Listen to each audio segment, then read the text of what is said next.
नमस्कार, आप देख रहे हैं प्रदेश का नंबर 1 और सबसे भरोसेमंद news channel India news Haryana. मैं हूं आपके साथ पराग गुप्ता। ई टेंडरिंग को लेकर पिछले कई दिनों से गतिरोध बरकरार है। कई दौर की वार्ता के बावजूद नतीजा नहीं निकला। मंगलवार को सीएम के साथ करीब 6 घंटे 2 दौर की बैठक चली। सरकार की ओर से कई मांगों पर सहमति बनने की बात भी की गई, लेकिन सरपंच ई टेंडरिंग पर अड़े हुए हैं। अब सरपंच एसोसिएशन की ओर से फिर आंदोलन जारी रखने का ऐलान कर दिया गया है। 17 मार्च को विधानसभा घेराव की चेतावनी दी गई है। हमारी किया है वो बहुत ही गलत कदम उठाया इन्होंने। तो सहमति बातचीत से नहीं बन पाई है सरकार और सरपंचों के बीच में। आज ऐलान किया है सरपंचों ने कि 17 तारीख को विधानसभा का घेराव करेंगे। तो ई टेंडरिंग को लेकर पेच अभी भी फंसा हुआ है। ई टेंडरिंग पॉलिसी का विरोध लगातार सरपंचों की ओर से किया जा रहा है और इसको लेकर सरकार जो सरपंच हैं वो अड़े हुए हैं। तो गुरुवार को सीएम के साथ करीब 6 घंटे की वार्ता हुई, 2 दौर की वार्ता हुई, लेकिन आज जब तीसरे दौर की वार्ता के बाद नतीजा सामने आया तो कोई बातचीत नहीं बन पाई है। तो गुरुवार को मुख्यमंत्री के साथ 2 दौर की बातचीत बैठक के जरिए हुई थी सरपंचों की, और आज भी अधिकारियों के जरिए बातचीत सरपंचों की हुई, एसोसिएशन की हुई, लेकिन सहमति नहीं बनी। हमारी किसी प्रकार की कोई सहमति नहीं बनी है। हमारा जो गांव देहात बचाओ आंदोलन है वो हमारा एज जारी रहेगा। और आपके माध्यम से मैं मेरे साथियों को, सभी सरपंच साथियों को एक बात कहना चाहता हूं कि अपना जो कल करनाल का सीएम हाउस का घेराव था 11 मार्च का, वो हम यहाँ रहे, हमारी तैयारी नहीं हुई, उसको हम स्थगित करते हैं और अपने आंदोलन को जारी रखते हुए हम 17 तारीख को विधानसभा का घेराव करेंगे। उस दिन विधानसभा सत्र भी है। अपने अपने गांव देहात बचाओ आंदोलन में सभी सरपंच साथियों से निवेदन है कि कोई साथी प्रस्ताव ना दो, अपने अपने गांव बचाने के लिए अपनी 17 तारीख की तैयारियों में जुटो और अपने अपने गांव बचाने का काम करें। राइट टू रिकॉल है, ई टेंडरिंग वगैरह, उन पर हमारी कोई सहमति नहीं बनी। मेन मुद्दे हमारे right to recall, e tendering प्रणाली है, उन पर हमारी कोई सहमति नहीं बनी। तो 5 लाख रुपए के लिए बोला था, बट उसके लिए सारे साथियों ने, सारे एसोसिएशन के जो स्टेट बॉडी है उसने फैसला लिया था कि बिल्कुल इससे 5 लाख से गांव का विकास नहीं होगा। 30 पूर्ण अधिकार थे, सब वो पूर्ण अधिकार हमें नहीं दिए गए। सबसे बड़ा ये कोई ई टेंडरिंग भी हमारा कोई इतना बड़ा मुद्दा नहीं था। हमारा मुद्दा था गांव के जो हम प्रतिनिधि है ना, तो हमें पूर्ण अधिकार दिए जाए जो और स्टेटों में लगभग हर स्टेटों में लागू है। तो आपने सुना, सरपंचों की ओर से प्रेस कॉन्फ्रेंस की गई है और अपने मुद्दों को लेकर बताया गया कि आगे की रणनीति किस तरह से रहेगी। एक नजर ग्राफिक्स पर भी डालते हैं और समझते हैं कि आखिर सरपंचों की ओर से आगे की प्लानिंग को लेकर क्या कुछ बताया गया है। तो सरपंचों ने आंदोलन जारी रखने का ऐलान किया है। चूंकि बात नहीं बनी इसलिए आंदोलन जारी रहेगा। अब 17 मार्च को विधानसभा घेराव की चेतावनी सरपंचों ने दी है। राइट टू रिकॉल और ई टेंडरिंग पर सरपंच अड़े हुए हैं। सरकार ने 5 लाख की लिमिट का ऑफर भी दिया। इस बातचीत में सरपंचों को 5 लाख की लिमिट में बाउंडेशन से पेंच फंस गया, चूंकि इसमें नियम और शर्तें भी लगाई। सरकार वार्ता के लिए बुलाएगी तो हम फिर आएंगे, ये सरपंच कह रहे हैं कि अगर वार्ता फिर होती है तो हम तैयार हैं, हमें पूर्ण अधिकार चाहिए। ये सरपंच एसोसिएशन ने प्रेस कॉन्फ्रेंस करके बताया और कहा कि दरअसल ई टेंडरिंग जो है वो हमारा प्रमुख मुद्दा है और इस पर कोई बातचीत नहीं बन पाई है। 5 लाख तक का ऑफर भी दिया गया, लेकिन लिमिट को और बढ़ाने की मांग सरपंचों की ओर से की जा रही है और सरपंचों का ये कहना है कि अगर लिमिट कम रहेगी, राशि कम रहेगी, तो फिर हम कैसे अपने अधिकार के तहत गांव का विकास कर पाएंगे। तो आंदोलन अभी जारी रहेगा सरपंचों का, ये उनकी ओर से स्पष्ट कर दिया गया है। कल चूंकि करनाल में प्रदर्शन 11 तारीख को होना था, सरपंचों का घेराव करना था, लेकिन अब 17 मार्च को विधानसभा घेराव की बात सरपंचों की ओर से कही गई है। तो आगे की रणनीति सरपंचों की ये है कि 17 मार्च को विधानसभा का घेराव करेंगे सरपंच और अपनी जो मांग है उसको बरकरार रखते हुए उनका जो ये प्रदर्शन है ये आगे जारी रहेगा। तो राइट टू रिकॉल और ई टेंडरिंग पर सरपंच लगातार अड़े हुए हैं। पूर्ण अधिकार की बात सरपंचों की ओर से की जा रही है। इसके साथ ही ई टेंडरिंग जो पॉलिसी है उसका विरोध सरपंच कर रहे हैं। लिमिट बढ़ाने की मांग सरपंचों की ओर से की जा रही है। बातचीत हुई लेकिन समाधान नहीं निकला। उम्मीद ये थी कि बातचीत के जरिए जरूर कोई रास्ता निकलेगा, क्योंकि गुरुवार को भी 2 दौर की बातचीत मुख्यमंत्री के साथ सरपंच एसोसिएशन की हुई थी और ये भी सामने आया था कि कुछ मांगों पर सहमति बन सकती है। उसके बाद ई टेंडरिंग को लेकर आज उम्मीद जताई जा रही थी कि जो बातचीत होगी उसमें समाधान इस पॉलिसी का, इस मुद्दे का भी निकलेगा। अधिकारियों के जरिए सरकार ने सरपंच एसोसिएशन से आज बातचीत की। प्रपोजल अधिकारियों की ओर से सरपंचों की मांगों पर रखा गया, लेकिन उस पर कोई बातचीत नहीं बन पाई, समाधान हम कहें तो मुद्दे का नहीं निकल पाया। और उसके बाद जब प्रेस कॉन्फ्रेंस सरपंचों की ओर से की गई तो ये बताया गया है कि बातचीत के जरिए समाधान नहीं हुआ है। कल से लेकर अब तक जो बातचीत हुई उसमें कोई भी नतीजा नहीं निकला, इसलिए जो प्रदर्शन है और जो विरोध है सरपंचों का वो जारी रहने वाला है। और आगे की रणनीति बताई है सरपंचों ने, 17 तारीख को विधानसभा का घेराव करेंगे। तो ऐलान कर दिया है विधानसभा का घेराव करने के लिए 17 मार्च को सरपंचों ने पूर्ण अधिकार की बात सरपंच कर रहे हैं और कह रहे हैं कि ये पॉलिसी गलत है और सरपंच इस पॉलिसी के अंतर्गत काम नहीं कर पाएंगे, विकास कार्य नहीं हो पाएंगे, गांव का विकास कैसे हम करेंगे, इसको लेकर लगातार सरपंचों की ओर से अपनी बात को रखा जा रहा है। तो बातचीत के जरिए आज कोई समाधान नहीं निकला। अब आगे कैसे और इस मुद्दे का समाधान निकालने की दिशा में कदम बढ़ाया जाता है सरकार की ओर से या सरपंचों की ओर से, ये देखना होगा। और फिलहाल 17 तारीख को विधानसभा का घेराव करेंगे सरपंच, ये उनकी ओर से बताया गया है।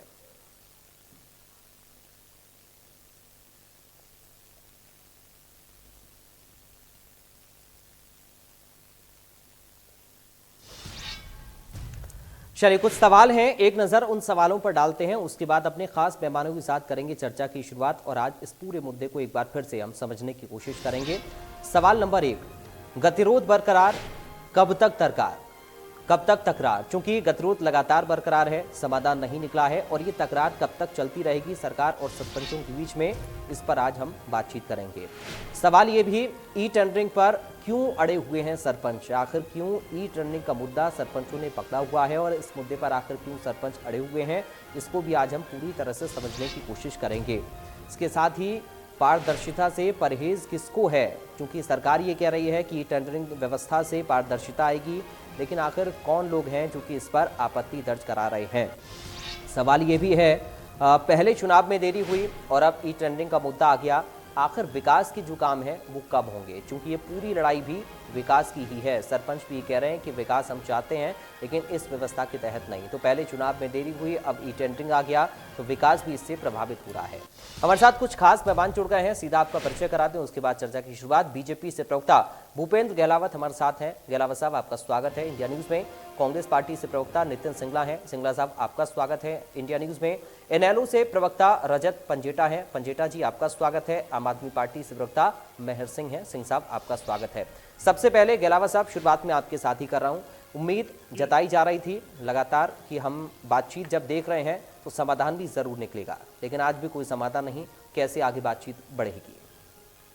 देखिए, हमारी सरकार जो है वो सभी के लिए काम कर रही है, उसमें सरपंच भी हमारे आदरणीय हैं और दूसरे जो देश की जनता, हरियाणा प्रदेश की जनता है, वो उसमें कोई भी सभी वर्ग आ गई जी। हमारे को सारी जनता ने सत्ता सौंपी है, हम उनकी सारी संपत्ति का जो पैसा है वो हरियाणा प्रदेश के लोगों का है और उसके कस्टोडियन सरकार है।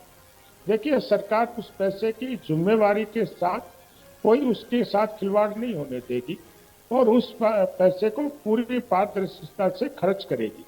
गांव के विकास के लिए खर्च करेगी, शहरों के विकास के लिए खर्च करेगी जी। मैं एक आपको स्पष्ट बात बताना चाहता हूं, कुछ लोगों ने गलत फहमी कर दी ई टेंडरिंग के बाद।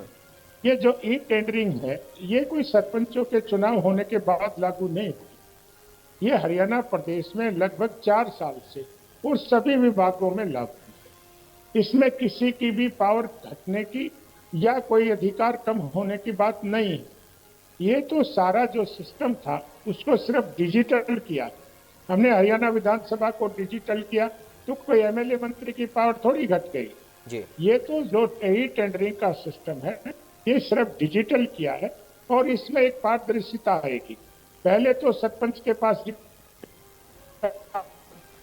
होता था, आज रिकॉर्ड को सरपंच भी देख सकता है, पंचायत मेंबर भी देख सकते हैं, उस गांव का कोई भी आदमी देख सकता है। उस पोर्टल पर सारा विवरण होगा कि कितनी उसमें ईंटें लगी, कितनी सीमेंट लगी, कितने पैसे में वो गली बनी, कितने स्क्वायर मीटर वो गली बनी, सब कुछ पारदर्शिता होगी, कोई भी आदमी उसमें देख सकता है।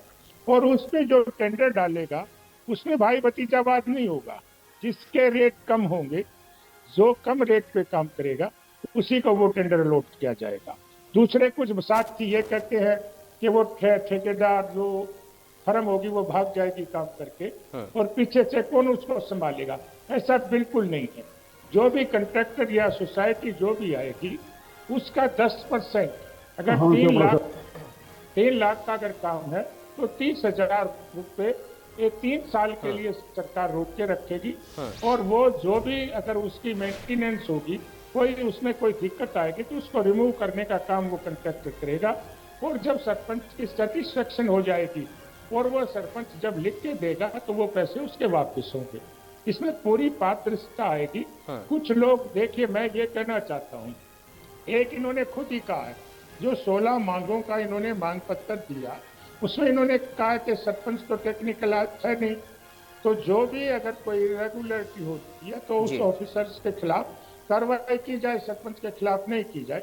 हम भी यही कहते हैं, हमारी सरकार भी यही कहती है कि सरपंच को टेक्निकल तो नहीं होते, सरपंच को तो हम एसडीओ भी देंगे, जेई भी देंगे और वो उनको को काम कराने के लिए एक मशीनरी मिलेगी। सरपंच का काम है, सारी पावर सरपंच को है। जिस गली को वो बनवाना चाहेगा, जिस स्कूल को बनवाना चाहेगा और जिस जोड़ को पक्का कराना चाहेगा, वो जो रेजुलेशन करेंगे सरकार उसी पे काम करेगी। कोई पावर घटाने की बात बिल्कुल भी नहीं है। ये कुछ लोगों ने, दूसरी पार्टी के लोग जो जिनके समय में पारदर्शिता नहीं होती थी, वो लोग बहकाने का काम कर रहे हैं। और ये मैं तो हमारे आदरणीय जो सरपंच है वो बहुत ही आदरणीय होते हैं और पढ़े लिखे हैं। मैं तो उनसे एक ही प्रार्थना करूंगा कि लोगों ने उनको सरपंच बनाया है, उसका गांव का विकास करें और सरकार का सहयोग दें। सरकार के पास पैसे की कोई कमी नहीं है, सरकार पैसा देने को तैयार है। ठीक है, वो अपना प्रपोजल बेचें और गांव का विकास करें और किसी के बहकावे में, किसी किस्म की बातों में ना आए। ठीक है। हमारे साथ सरपंच एसोसिएशन से प्रवक्ता चंद्र मोहन पोटलिया इस वक्त जुड़ गए हैं। चंद्र मोहन जी, आपका स्वागत है इंडिया न्यूज में। जी धन्यवाद। चंद्र मोहन जी, गहरावत साहब तो ये कह रहे हैं कि पूरी पारदर्शिता के साथ ई टेंडरिंग से काम होगा। आप लोग क्यों अड़े हुए हैं इस पर? बातचीत के जरिए देखिए हम 2 दिन से देख रहे हैं और उम्मीद भी कर रहे थे, लेकिन समाधान तो नहीं निकला। पहले तो गहलावत साहब को मैं बता देना चाह रहा हूं कि जो ये कह रहे हैं कि ठेकेदार का 10% पहले डिपॉजिट होगा, तो कल इनके मुख्यमंत्री जी ने कहा है पहले ये 2% था, तो इसको 5% करवाने का कल हमारी मीटिंग में आदेश दिया था कि इनका 5% जमा करवाया जाए। अगर ये छोड़ के जाते हैं तो इनका 5% रह जाएगा। तो मतलब पहले तो इनको ये गणित ही इनका सही नहीं है कि ये कह रहे हैं कि 10% रहेगा। और दूसरी बात, जो मुख्यमंत्री महोदय ने जो पहले हमें कहा था, मैं समझूंगा टेंडरिंग में क्या दिक्कतें हैं, क्या खामियां हैं, तो कल हमने हमारी तरफ से खामियां गिनवाने की बात कही। खामियां जब हम लोगों ने गिनवाई तो ना तो इनकी टेक्निकल विंग के पास कोई जवाब था, ना इनके अधिकारियों के पास कोई जवाब था। वो खामियां मैं आपके माध्यम से मैं बता देना चाह रहा हूं, जो एक पॉइंट है उसके हिसाब से मैं बता देना चाह रहा हूं। जो ठेकेदार काम करता है वो थ्रो रेट पे काम करता है, थ्रो टेंडर पे काम करता है, और जो सरपंच काम करता है वो पहले थ्रो टेंडर पे होता है, पर जब इसकी एस्टिमेट के बाद जब इसकी पेमेंट होती है, एमबी भरी जाती है, तो वो डिमांड एस्टिमेट हो जाता है। तो एचएसआर का पॉइंट नंबर, अहलावत साहब से अपील है कि वो लिख के इसको मतलब ये देख लीजिएगा, इस पे थोड़ा सा समीक्षा कीजिएगा। एचएसआर का पॉइंट नंबर 17.69.2 के अंदर इंटरलॉक जो आईपीबी का जो रेट है वो कॉन्ट्रैक्टर के लिए रेट है साहब पर स्क्वायर मीटर का 589 रुपया, जिसमें 35 इंटरलॉक लगाने का ये रेट है।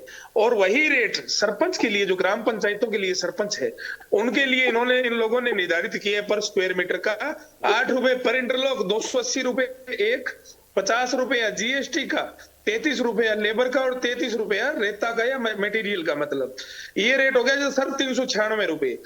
193 रुपए हमारे से ज्यादा पहले ही ठेकेदार के लिए रेट बढ़ा के दिया गया है। एचएसआर के जो रेट है उसमें 200 गुना रेट जो सरपंच काम करता है उससे 200 गुना ज्यादा रेट ठेकेदार के लिए पहले से मौजूद है। उसके लिए वीआईपी रेट जो थाली में सजा के रखा है वो पहले से मौजूद है। अगर उसको वो 40% घटा के ले ले चाहे 35% घटा के ले ले उसको कोई फर्क पड़ने वाला नहीं है। अगर सरपंच काम करेगा तो सरपंच 396 रुपए में काम करने के लिए बाध्य होगा। उसी अवधि में ठेकेदार को 589 रुपया उसका रेट दिया जाता है। उसको अगर वो घटा देगा, अगर वो 30% घटा देगा तो वो 500 में है, ऑटोमेटिक 100 रुपया फिर से ज्यादा रह गया उसके पास। इसी तरह जो सरिये का रेट है, बिल्डिंग मटेरियल बनाते हैं, सरिये का रेट 58 रुपया ग्राम पंचायतों के लिए निर्धारित है, 58 रुपया ठेकेदारों के लिए निर्धारित है। पर जो उसकी बंदाई है, जो लोहार से उसकी बंदाई करवाते हैं, जो बाइंडिंग करवाते हैं उसका रेट का मानिए आप उसका फर्क देखिएगा। ठेकेदार के लिए वो रेट 10 रुपया पर किलो का, और ग्राम पंचायतों के लिए वो रेट 1.5 रुपया, महज 1.5 रुपया, मतलब 8.5 रुपए का पर किलो के पीछे डिफरेंस है। तो जो पहले से वीआईपी ट्रीटमेंट जो एचएसआर के द्वारा, जो एचएसआर 2021 का जो इनका है, उसके अंदर जो रेटों का डिफरेंस, जो ठेकेदारों के लिए जो थ्रो टेंडर के जो रेट है उनका डिफरेंस आप देखिएगा। उसके बाद में सरपंच जो रेट सरपंचों का है, हमने कहा आप ई टेंडरिंग करवाइएगा, पर जो रेट सरपंचों के लिए निर्धारित कर रखे हैं उसके ऊपर ही टेंडरिंग कराने का काम करें। क्योंकि जब एचएसआर 2021 के जो रेटों की जो रिवाइजेशन हुई थी उसके अंदर किसी भी पंचायती राज के सदस्य को शामिल नहीं किया गया था। उसके अंदर पीडब्ल्यूडी एंड बीएनआर के जो लोग जो अपने चहेते ठेकेदारों को फायदा पहुंचाने के लिए जो चंद लोग जो मतलब ठेकेदारी प्रथा को मजबूत करने के लिए, अपने ठेकेदारी प्रथा को मजबूत करने के लिए इन लोगों ने एचएसआर के रेट बढ़ाए। और एचएसआर का रेट जब मैंने ये पॉइंट मुख्यमंत्री जी को बताया तो मुख्यमंत्री जी ने चीफ इंजीनियर से पूछने का काम किया, क्या इस बात में सच्चाई है? तो उनके पास जवाब नहीं था मान्यवर। उन्होंने सीएम साहब ने चीफ इंजीनियर साहब को कहा, क्या अगर इस बात में सच्चाई है तो इसका रिवीजन होना चाहिए, एचएसआर के रेटों में रिवीजन होना चाहिए। उसके बाद में उन्हें ये समझ में आ गया, क्योंकि यह जो ये ई टेंडरिंग मामला है, ये चंद अधिकारियों, चंद मंत्री और चंद ठेकेदारों को फायदा पहुंचाने के लिए, उनके लिए सजी सजाई सेज है। ये जो 2021 के अंदर जो ये एचएसआर का जो रेट लागू हुआ है ना सर, इसके अंदर ये 740 पेज का एचएसआर है। इसके अंदर जो रेट है ठेकेदारों के लिए, जो रेट निर्धारित किए हैं वो पहले से ही 200 गुना ज्यादा रेट निर्धारित कर दिए गए हैं। तो मैं एलावत साहब से कहना चाहूंगा, एलावत साहब बिना मतलब किसी चीज की चिकनी चुपड़ी बातें करने से पहले उसको पहले सोचना चाहिए कि क्या वो चीज गांव के लिए, गांव को सशक्त बनाने के लिए, गांव के लोगों को सशक्त बनाने के लिए, निर्बल को, मजदूर को, गरीब को सशक्त बनाने के लिए क्या वो चीज कामयाब है? अगर वो कामयाब नहीं है तो उस बात का, आप भी ग्रामीण अंचल के ग्रामीण पृष्ठभूमि के आदमी हो तो आपको ये सोचना चाहिए, क्योंकि ये गांव की लड़ाई है, देहात की लड़ाई है। जो हम लोग लड़ाई लड़ रहे हैं वो टेक्निकल लड़ाई लड़ रहे हैं। ठीक है, भूपेंद्र गहलावत जी से जवाब इसका ले लेते हैं, उसके बाद में बाकी लोगों के पास आ रहा हूँ। एक छोटा जवाब भूपेंद्र जी। देखिए, ये जो हमारे आदरणीय सरपंच साहब ने जो बातें कही, एचएसआर तो एक ही होता है, वो सबके लिए बराबर होता है। और मैं तो ये कहता हूं कि जो मार्केट रेट होता है वो कभी अप होता है, कभी डाउन होता है। जो एचएसआर का रेट होता है उसमें माइनस और प्लस रेट दिए जाते हैं। और मैं तो ये कहता हूं कि जो सरपंच के जो आदमी है जिनसे ये काम कराना चाहते हैं उनका भी ये लाइसेंस बनवाएं, वो भी अपने टेंडर डाल दें। वो अगर जिसका भी रेट, पारदर्शिता तो यही है ना कि जो भी जिसका रेट कम होगा उसको टेंडर मिलेगा और सारी पारदर्शिता से काम होगा। ये जो भाई भतीजा बात है, तो ये करने के लिए नहीं आए, मैं तो उससे काम कराऊंगा, ये बात नहीं चलेगी। ये पूरी पारदर्शिता से बात चलेगी। और चलिए, इसको थोड़ा सा आगे बढ़ाते हुए बाकी लोगों की बात को भी हम थोड़ा समझने की कोशिश करते हैं। नितिन सिंगला जी के पास हम चल रहे हैं, उसके बाद अजय जी और मेहर सिंह जी आपके पास में आ रहा हूं। नितिन जी, अपने तर्क हैं सरपंचों के और अपने तर्क हैं सरकार के। वीवीआईपी ट्रीटमेंट पहले से दिया जा रहा है, ठेकेदारों के लिए थाली सजा कर रखी है, ऐसी बातें सरपंच कर रहे हैं। बातचीत के जरिए उम्मीद थी लेकिन समाधान नहीं निकला। आगे की दिशा आप कैसे देख रहे हैं? आपके चैनल के माध्यम से बता दूं कि बहुत ही दुखदाई है कि किस तरीके से हरियाणा प्रदेश के अंदर मनोहर लाल जी के नेतृत्व में जेजेपी के गठबंधन में जो ये सरकार बनी है, ये सरकार लगातार किसान, मजदूर, युवा इनको उजाड़ने का काम कर रहे हैं। अब देखिए सरपंचों के पेट पे इन्होंने कैसे, सरपंचों के साथ साथ इन्होंने उन हजारों सैकड़ों उन युवाओं के पेट पे लात मारने का, उन गरीब मजदूरों के पेट पे लात मारने का काम किया जिनका रोजगार खत्म होता है। ये सरकार सिर्फ और सिर्फ प्राइवेटाइजेशन लाना चाहती है, ठेकेदारी प्रथा को ये आगे बढ़ाना चाहते हैं। मेरा सवाल भाजपा के प्रवक्ता से ये है कि मुझे ये बताया जाए कि अगर ई टेंडरिंग जो इन्होंने 25 बार पारदर्शिता शब्द का इस्तेमाल करा, 25 बार इन्होंने अपनी डिबेट में पारदर्शिता बोला, मैं इनसे ये पूछना चाहता हूं कि अगर इतनी ही पारदर्शिता ई टेंडरिंग में है तो आखिरकार फरीदाबाद के नगर निगम में 200 करोड़ का घोटाला कैसे हुआ? मैं आपके चैनल के माध्यम से बता दूं कि फरीदाबाद नगर निगम के अंदर इसी ई टेंडरिंग के माध्यम से भूपेंद्र जी आऊंगा, ये कहा गया कि भाई पार्षद से आपको गुणवत्ता सर्टिफिकेट लेना होगा। जैसे ये कहते हैं कि यहाँ पर इन्हें सरपंच से गुणवत्ता सर्टिफिकेट लेना होगा। बिना पार्षदों के कंसेंट लेटर के 200 करोड़ रुपए के काम पास हो गए, अपने पसंदीदा ठेकेदारों को काम दे दिया गया, ग्राउंड फील्ड में कोई काम हुआ नहीं और उसकी पेमेंट उन ठेकेदारों के अकाउंट में पहुंच गई और पार्षद अपने कामों के लिए दर दर भटकते रहे। मैं आपको बता दूं, बीजेपी जेजेपी सरकार की ये बहुत बड़ी षड्यंत्र है कि किस तरीके से सरपंचों को दरकिनार किया जाए और किस तरीके से अपने पसंदीदा ठेकेदारों को करोड़ों रुपए के काम गांव के दे दिए जाएं, धोखे से उनकी पेमेंट कर दी जाए, चाहे मौके पे फील्ड पे काम हो ना हो। दूसरी बात मैं पूछना चाहता हूं, आखिरकार किस ग्राउंड पे इन्होंने इस 20 लाख की लिमिट को 2 लाख करा? आखिरकार इन्होंने जब 2019 में चुनाव लड़ा था तो मैनिफेस्टो में इन्होंने ये कहा था कि हम इस लिमिट को 25 लाख और बढ़ा के 50 लाख करेंगे। इन्होंने धोखा किया, 2 लाख करने का काम किया। मैं ये पूछना चाहता हूं अपने साथी प्रवक्ता से कि अगर आज गांव के अंदर पानी की व्यवस्था खत्म हो जाए, आज अगर गांव में किसी को पानी की व्यवस्था करनी हो, समरसीवर बोरवेल लगाना हो, तो क्या वो 45 दिन के ई टेंडरिंग का इंतजार करेगा? दूसरी बात, आपके माध्यम से बता दूं, ई टेंडरिंग की प्रक्रिया का रूल ये कहता है कि मिनिमम 3 ठेकेदार उस प्रक्रिया के अंदर होने चाहिए। जब वो 3 लोग ठेकेदार होंगे तो लोएस्ट बिडर को वो ठेका मिलता है। आज फरीदाबाद के अंदर ये स्थिति है कि सरकार ने इतना घोटाला कर दिया कि कोई भी डर के मारे उन टेंडरों को भर के राजी नहीं है क्योंकि उनको उनकी रकम नहीं मिलती। और सरकार टोटल हरियाणा के अंदर उन रेटों के फर्क नहीं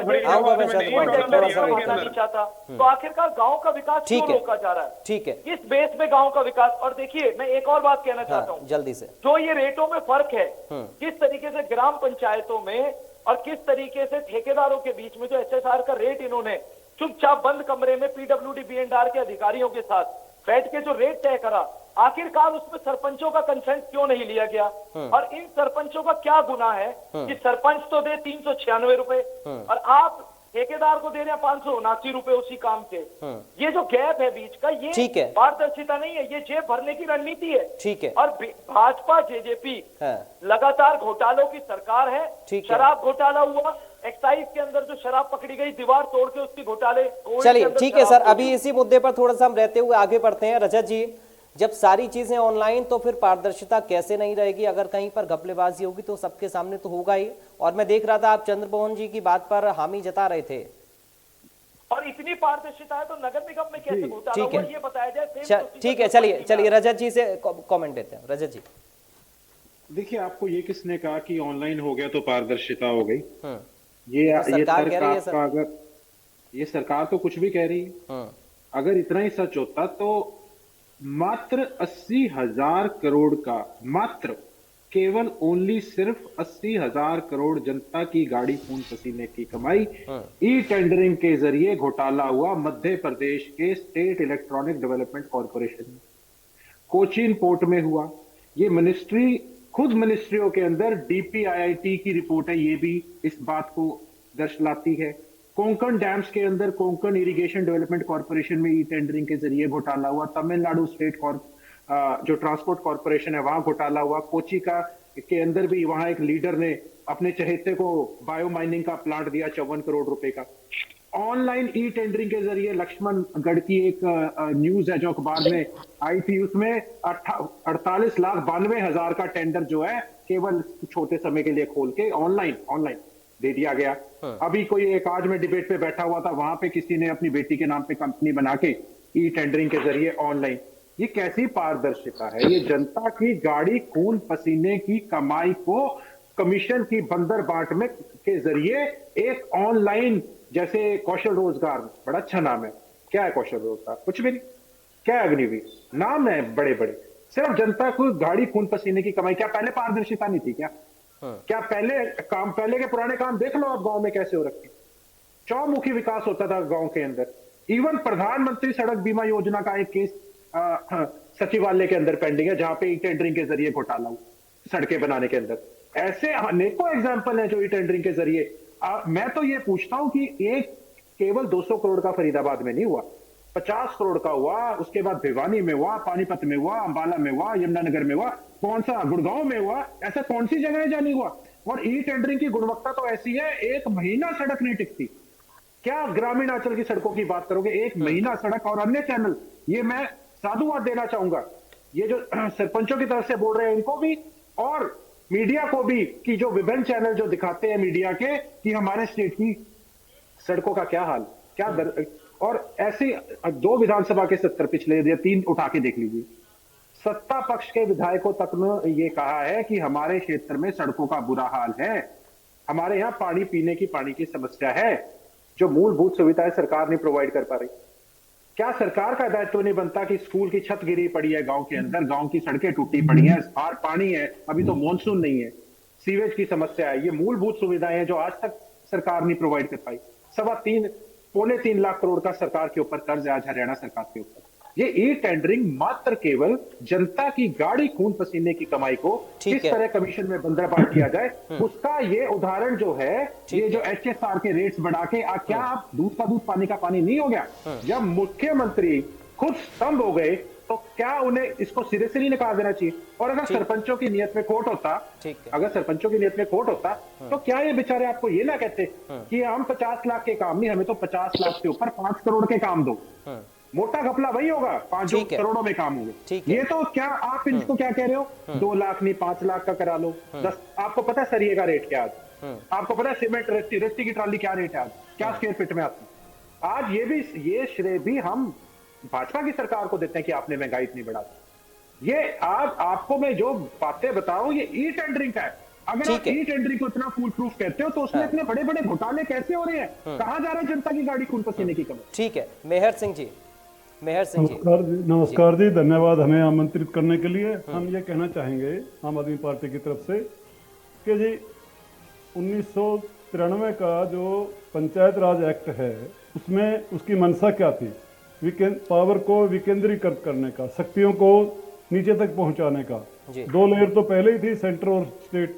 अब पंचायतों को पावर देने की बात थी, विकेंद्रीकरण करना था। अब ये क्या हो रहा है, ये उसका अपोजिट हो रहा है, ये केंद्रीयकरण हो रहा है। फिर सरकार पावर अपने पास खींच रही है वापस। अरे भाई, जब वो भी एक छोटी सरकार है, आप एक बड़ी मीडियम सरकार हो, सेंटर एक बड़ी सरकार है, तो छोटी सरकार भी तो सरकार ही है। उन छोटी सरकारों को, पंचायतों को हम 5, 10, 2 की बात नहीं करते, फुल पावर होनी चाहिए। लेकिन ऑडिट करवाइए आप उनको कुछ कर्मचारी दीजिए जो काम करने के लिए हों। एक पंचायत छोटी पड़ती है तो आप 5-4 पंचायत का ग्रुप बना के उनका एक ऑफिस बनाइए, जिसमें आप उनको कार्य तो दे रखे हैं, न तो उनको फंड है और न उनको कर्मचारी हैं, न उनका ऑडिट ठीक से होता। अब वो BDO, ये DC, ये सब वो सब अपनी मर्जी चलाते रहते हैं, और उधर मंत्री। और फिर ये जो बात बताई है रेट की, अलग रेट कैसे हो सकता है पंचायत के लिए और अलग रेट कैसे हो सकता है ठेकेदारों के लिए? ये तो बहुत शर्म की बात है अगर ये सच्चाई है तो। इसमें हम ये चाहेंगे फुल पावर सरपंचों को मिले, ठीक है, लेकिन ग्राम सभा की मीटिंग जो साल में 2 बार होती है वो अच्छी तरह से हो, उसका प्रावधान है ऑलरेडी कानून में, वो अच्छी तरह से हो। और ग्राम सभा को पावर है कि भाई पंचायत को पंचायत के कार्यों को चेक करें, पंचायत पे अंकुश का काम करें।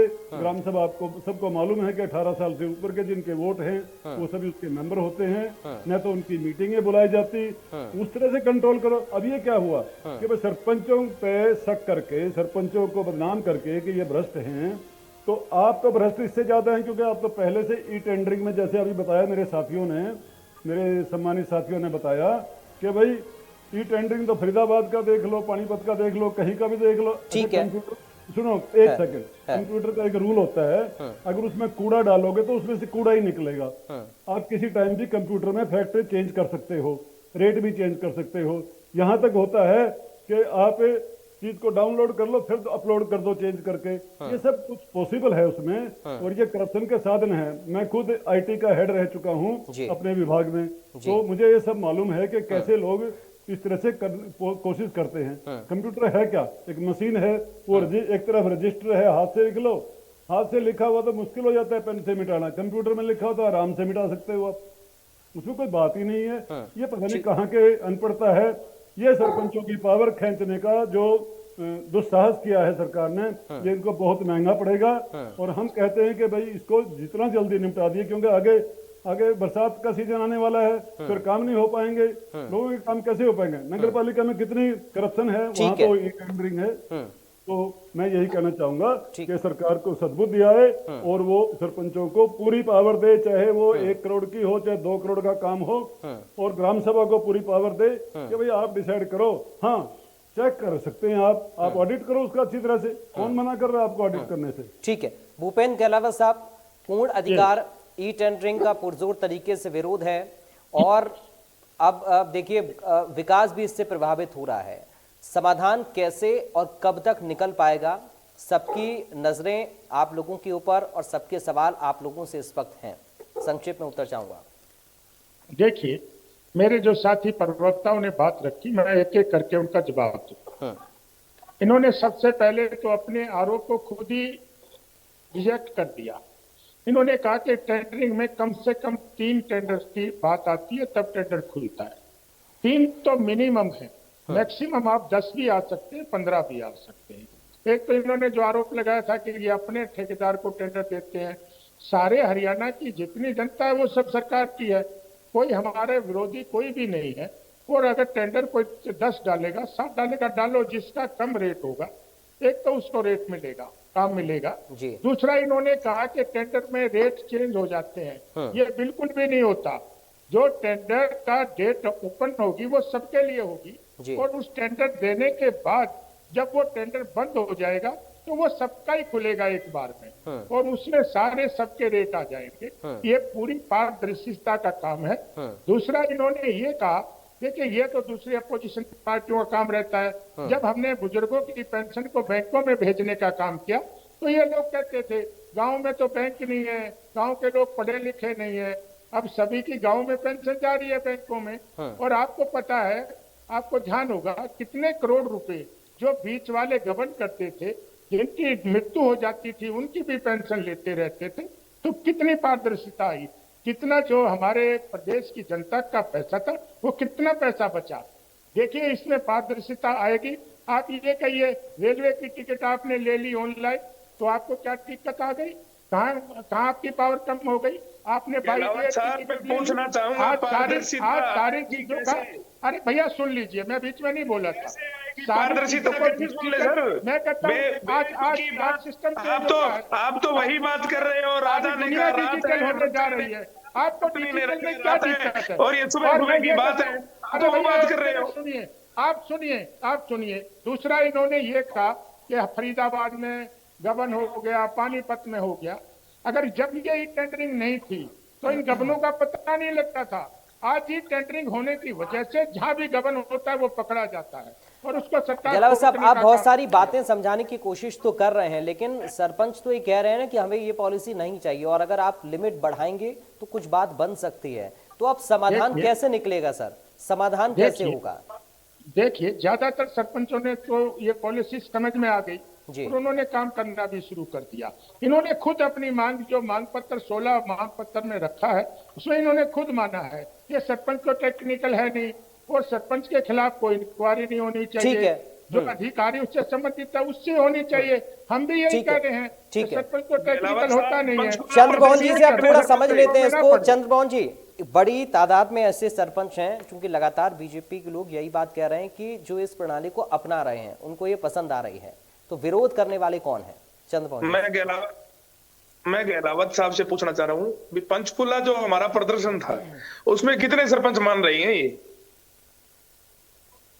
गहलावत साहब, मैं पूछ रहा हूँ आपसे, पंचकुला में कितने सरपंच प्रदर्शन में पहुंचे थे? देखो, बात ये है, मैं आपको बताऊं, मैं कोई वैसे नहीं, मैं भी राजनीतिक आदमी हूं, मैं भी पार्षद भी रहा हूं, मैं बैंक का चेयरमैन भी रहा हूं, मैंने सारे छोटे इलेक्शन भी लड़े हैं। ये बिल्कुल नहीं है, जो पारदर्शिता है पारदर्शिता है।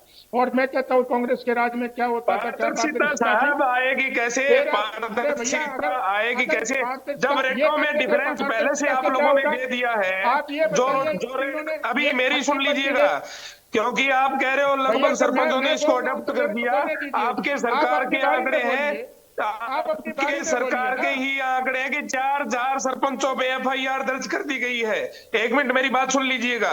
आप कह रहे हो पारदर्शिता आएगी, 200 गुना रेट फालतू देकर अगर पारदर्शिता लेनी है तो कोई भी ले सकता है मान्यवर। इसके अंदर आपके एहसान की जरूरत नहीं है। पारदर्शिता में 200%, 200 गुना रेट आपने फालतू दे दिया है ठेकेदार को पहले ही। उसके बावजूद अगर पारदर्शिता नहीं आएगी तो फिर आप क्या करोगे? आप उसी चीज का गुणगान कर रहे हो। मैंने इतनी देर बताया, राजा ने कहा रात है, मंत्री ने कहा रात है, संतरी ने कहा रात है, और ये सुबह सुबह की बात है। साहब, आप यह जो प्रणाली है, हम हमारे अधिकारों की लड़ाई लड़ रहे हैं, हम हमारे अधिकारों को ग्रहण करने की लड़ाई लड़ रहे हैं। हम किसी से कोई, ठीक है सर, चलिए मैं थोड़ा सा आप दोनों को रोकना चाहूंगा, बाकी लोग भी जवाब देना चाह रहे हैं। ठीक है, एक मिनट मेरी सुन लीजिएगा। ठीक है, सरपंच अपने गरिमामयी पद सरपंच ठीक है सर, चलिए थोड़ा सा रुक जाइए। अधिकारों की रक्षा के लिए सरपंच अपने अधिकार मांग रहा है। और जिस तरह की दंदाली, जिस तरह के चोरों को, ठेकेदार रूपी चोर आप पंचायतों के अंदर घुसाना चाह रहे हो,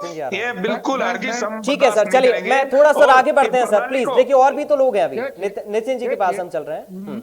नितिन जी के पास मेरे से आप इन्होंने आरोप लगाया। सबसे पहले तो मैं गहलावत साहब आऊंगा आपके पास, मैं आऊंगा, जवाब आपसे लूंगा। नितिन जी एक बात रखना चाह रहे हैं अपनी संक्षेप में, मैं सबसे पहले तो ये पूछना चाहता हूं मेरे भाजपा के साथी प्रवक्ता से कि किसने अधिकार दिया मनोहर लाल खट्टर जी को और उनकी सरकार को, उनकी पार्टी को, कि हजारों की तादाद में जो सरपंच, जो जनता के नुमाइंदे प्रदेश में चुने गए हैं, उन्हें आपने किस बिना पर एक बेईमान के कटघरे में लाके खड़ा करा? आप क्या बार बार कहना चाह रहे हैं पारदर्शिता पारदर्शिता? इससे पहले क्या सरपंच पारदर्शिता से काम नहीं कर रहे थे? पहली बात। दूसरी बात, आप भूलिए मत कि कैसे हजारों की तादाद में आपने पंचकुला में बुजुर्गों को, सरपंचों को, महिलाओं को खदेड़ा और लाठीचार्ज करी। तीसरी बात, आप कह रहे, आपको मैं बता देना चाहता हूं कि ये जो आपकी डबल इंजन की सरकार है, ये यहां से प्राइवेट ठेकेदारों को पीछे के गेट से एंट्री देकर और ये जो 200% के रेट बढ़ाए गए हैं, ये अपनी जेब में डालना चाहते हैं। और आप क्या बार बार इस बात का गुणगान कर रहे हैं कि भाई इससे पारदर्शिता आएगी और जो फंड है, नहीं, बिल्कुल नहीं। आप इस पे पहले जवाब दीजिए कि अगर इतनी ही पारदर्शिता थी तो 200 करोड़ का घोटाला कैसे हुआ? और ये सरपंच, मैं बता दूं आपको, ये सरपंच जनता के नुमाइंदे, कोई आपके रखे हुए एम्प्लॉय नहीं है। इन्हें जनता ने चुनकर भेजा है। आपको कोई अधिकार नहीं है कि आप इन्हें बेईमान और चोर के कटघरे में लाके खड़ा कर दें। ठीक है रजत जी, एक उत्तर। देखिए, एक उत्तर ये है कि अगर ये सरपंच भी सुने मेरी बात ध्यान से, कि अगर ये कह रहे हैं कि सरपंच के ऊपर कोई लायबिलिटी नहीं होगी, तो क्या आपने पंचायती राज के सेक्शन 53 के अंदर कोई संशोधन की सरकार ने कोई पहल करी? ये बात, मुद्दा बड़ा इंपॉर्टेंट है, इसमें थोड़ा मैं बता देना चाह रहा हूँ रजत जी, थोड़ा सा रुक जाइए। मैं बता देना चाह रहा हूँ, जो मैं बाद में ये बात रह जाएगी। हम क्वालिटी के जिम्मेवार नहीं है, हम लोग क्वांटिटी के जिम्मेवार है। क्वालिटी जो मेंटेन करेगा वो जेई एसडीओस के द्वारा मेंटेन होगी। जो क्वांटिटी है, क्वांटिटी के जिम्मेवार सरपंच रहेंगे, क्योंकि सरपंच कोई हर एक आदमी कोई मतलब बीटेक की पढ़ाई किया हुआ या कोई सिविल इंजीनियर आगे बढ़िए आदमी नहीं। हाँ, ऐसा है कि सेक्शन 53 में जो है वो लायबिलिटी जो है सरपंच की फिक्स कर दी गई है। दूसरा जो है, अभी बजट लैप्स होने को जा रहा है, कृपया करके सरकार जो है इसकी तरफ ध्यान दे। तीसरा, आपने अभी कहा कि लोएस्ट बिल्डर को जो है वो दे दिया जाएगा। आप ही की भाजपा की सरकार जो है, ये लोएस्ट बिडर जो है L1, second lowest bidder L2 और थर्ड लोएस्ट बिडर L3, इसको भी ठीक नहीं मानती है, जिसको आप ई टेंडरिंग का जरिए बार बार हर डिबेट के अंदर कहते हैं। सरकार भी, आप ही की सरकार, इसमें कहीं और ई टेंडरिंग के जरिए देने के रास्ते निकाल चुकी है, जिसके अंदर दूसरा जो है QCBS, वो है क्वालिटी कम कॉस्ट बेस्ड सिलेक्शन। फिर तीसरा ये लेके आए हैं सिंगल सोर्स सिलेक्शन, ये इन्होंने संशोधन किया है GFR 2017 के अंदर, जो जनरल फाइनेंशियल रूल्स हैं 2017 के। चौथा ये एक और लेके आए हैं फिक्स बजट बेस्ड सिलेक्शन। तो ये ई टेंडरिंग को अकेला जो सिर्फ ये एक मान के चल रहे थे कि हम लोएस्ट बिडर को दे देंगे, ये अन्य और कई मेथड लेके आए हैं। ठीक है, फुल सेंटर की सरकार लेके आए, वो क्यों लेके आए? क्योंकि इनकी खुद की मिनिस्ट्रीज के अंदर, इनकी खुद की मिनिस्ट्रीज के अंदर जब ये ई टेंडरिंग के घोटाले होने शुरू हुए, तब सरकार का ध्यान इस तरफ गया कि जब अलग अलग विभिन्न मिनिस्ट्रीज के अंदर जो काम हो रहा है ई टेंडरिंग के जरिए, जहां उनमें घपले घोटाले सामने आ रहे हैं, इस वजह से ये और जरिए और ई टेंडरिंग के टेंडर देने के तरीके लेके आए, विकसित किए। तो ठीक है सर। अब जब एक स्टैंड रखा हुआ है सारे भाजपा के प्रवक्ताओं ने आज तक कि हम लोएस्ट बिडर को देंगे, लोएस्ट बिडर को देंगे, लोएस्ट बिडर को देंगे, तो क्वालिटी के साथ, तो जब खुद सेंटर बोल रही है कि क्वालिटी के साथ कॉम्प्रोमाइज होता है उसके अंदर, ठेकेदार कच्ची ईंट लगाता है थर्ड क्वालिटी की, जब गांव के और लोग हैं वो गुणवत्ता की तरफ ध्यान देते हैं। ठीक है, चलिए इस पर मैं जवाब ले लूंगा। मेहर सिंह जी, फाइनल संक्षेप में एक उत्तर रख दीजिए अपना, उसके बाद मैं गहलावत साहब और चंद्रमोहन जी आपके पास आ रहा हूँ। मेहर साहब बहुत जल्दी। मैं ये कहना चाह रहा था कि पारदर्शिता की बात जो कर रहे हैं ना, टेंडर से नहीं आती है, इनको शायद मालूम होगा। वैसे तो आप बड़े तजुर्बेकार आदमी हैं, जो हमारे के प्रवक्ता जी हैं, कि उसमें एक सिस्टम मैनेजर होता है। सिस्टम मैनेजर जैसा चाहे डाटा को चेंज कर सकता है और कोई नहीं कर सकता। और सिस्टम मैनेजर कौन होता है? एक एम्प्लॉय होता है सरकार का। भाई हमने करके देख रहे हो, मैं रजिस्ट्रार भी रह चुका हूँ, डायरेक्टर भी रह चुका हूँ। ठीक है, चलिए मैं बहुत जल्दी से जवाब ले लेता हूँ। गहलावत साहब बहुत संक्षेप में उत्तर रखिएगा, बहुत संक्षेप में, बहुत जल्दी, समय बहुत कम है। आपकी सरकार जो करप्ट सरकार है, वो करप्ट पंचायतें भी चलाना चाहती है। ठीक है, चलिए आप जवाब ले लेते हैं सर, समय नहीं है हमारे पास। गहलावत साहब बहुत संक्षेप में उत्तर रखिए। देखिए, ये तीनों पार्टियों के प्रवक्ताओं को मैंने बहुत ध्यान से सुना जी। अगर इनके राज में पारदर्शिता होती तो लोकदल के जो नेता है वो जेल में में और जो अगर कांग्रेस के राज में पारदर्शिता होती तो उनके मुख्यमंत्री पर ना होते। चलिए ठीक है चंद्रमोहन जी, ठीक है सर, अब बाकी मुद्दों पर ना जाते हुए चंद्रमोहन जी आखिरी उत्तर बहुत संक्षेप में, क्या प्लानिंग आगे की आप लोगों की अब है? चंद्रमोहन जी, तो बीजेपी वाले भी अंदर अगर बातचीत के लिए आगे दोबारा से मीटिंग होती है, आप लोग तैयार हैं? हम लोग आश्वस्त, अगर हम लोगों को आश्वस्त रूप से मीटिंग का इनविटेशन मिलता है तो हम उसमें जाने के लिए तैयार है। अन्यथा 17 तारीख को हम लोग विधानसभा का घेराव कर और जब तक हमारी मांगे नहीं मानी जाती तब तक ये लड़ाई सड़कों पर और गांव की दहलीज पर यह जारी रहेगी। और हम हमारी मांगों को पुरजोर तरीके से मनवा कर फिर इस मतलब आंदोलन को जीत कर ही हम हमारा हक लेकर इस आंदोलन को जीत कर हम लोग दम लेंगे। इससे पहले कोई समझौता नहीं, कोई किसी प्रकार का कोई भी किसी मंत्री का प्रलोभन नहीं। हम लोग अपने अधिकारों की लड़ाई के लिए हैं और उसको पूर्ण रूप से हासिल करके। चलिए बहुत शुक्रिया सर, आप सभी खास मेहमानों का आज की चर्चा का हिस्सा बनने के लिए। बातचीत से समाधान अभी नहीं निकला। 17 तारीख को विधानसभा घेराव की बात सरपंच कर रहे हैं। आगे देखना होगा कि कैसे समाधान की ओर दिशा में कदम बढ़ता है सरकार और सरपंचों का। फिलहाल के लिए दीजिए इजाजत, नमस्कार।